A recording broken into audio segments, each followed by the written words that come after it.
Welcome to আর রান্নাঘর। বন্ধুরা, আজকে রেসিপি আমলস্যি।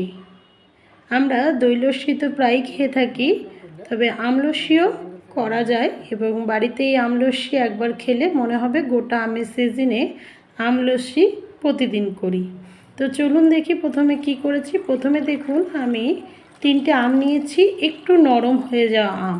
তার কারণ আমরা একসঙ্গে অনেক আম বাড়িতে নিয়ে আসি এবং সব আম তো একসাথে খেতে পারি না, কিছু কিছু আম নরম হয়ে যায়। সেই নরম আম আমি নিয়েছি 3টে মতো, ধুয়ে নিয়েছি।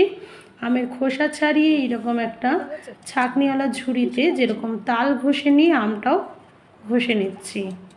তার কারণ আমি শুধু আমের পাল্পটা নেব, মানে ভেতরের, আর ওই যে ছোবড়া ছোবড়া যে জিনিসগুলো দেখতে পাচ্ছেন সেগুলোকে বাদ দেব।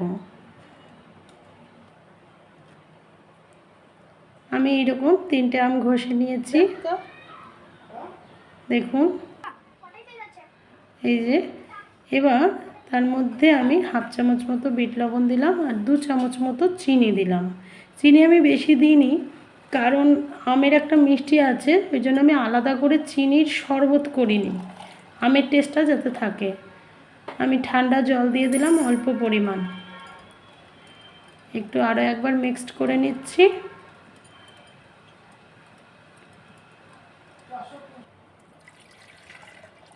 এবার আমি এই আমের মিশ্রণটি মিক্সারে দিলাম আর 2 চামচ দিয়ে দিলাম টক দই। লস্যি বলে কথা, একটু দই না থাকলে ঠিক মানায় না। আর 4-5 কিউব আমি বরফ দিয়ে দিলাম আর সামান্য একটু জিরে গুঁড়ো, যেটা শুকনো খোলায় জিরেটা ভেজে নিয়ে গুঁড়ো করে নিয়েছি, আর মিক্সারে একটু গ্রাইন্ড করে নিলাম। দেখুন, আম লস্যি প্রায় রেডি। আমি 4টে গ্লাস নিয়েছি, 4টে গ্লাসে সার্ভ করব।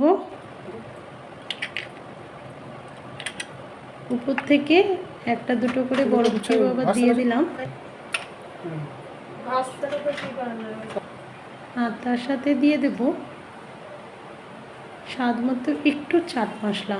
বেশি মশলা আমি ব্যবহার করিনি, কারণ আমের একটা নিজস্ব টেস্ট আছে যেটাকে আমি নষ্ট করতে চাইনি। আর এই যে লেবুর স্লাইস বলেন, এটা আমি গার্নিশিংয়ের জন্য রেখেছি, দেখতে খুব সুন্দর লাগে।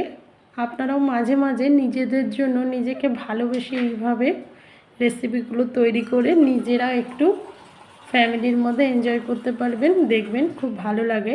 আমি যখন এগুলো দিই বাড়িতে, সবাই খুব